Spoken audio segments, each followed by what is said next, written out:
qarzlar uziladi, mahbuslar ozod bo'ladi, g'oyiblar, ketganlar albatta qaytib keladi, osiylar tavba qiladi, albatta yomonlar jazosini oladi. Mahzun bo'lma. Mahzun bo'lma.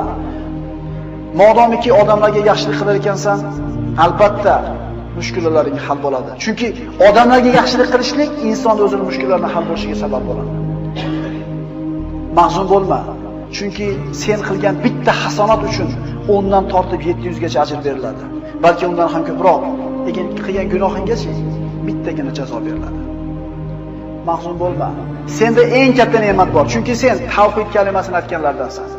Ahli qilasan, musulmonsan, qo'lingni duoga ko'targan kishilardansan. Sen mahzun bo'lma.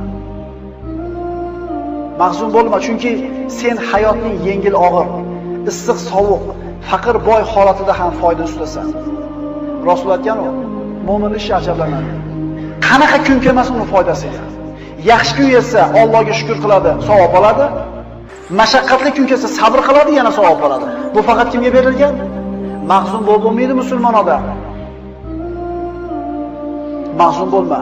Axir senda Qur'on bor, zikr, duo bor. Axir senda namoz, amr ma'ruf, sadaqa, boshqa savobli amallar bor. Boshqalarda yo'q bu narsa.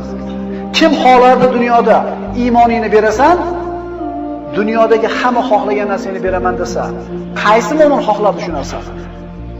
Odamlarga zulm qilayotgan, haqlarini yeyotgan,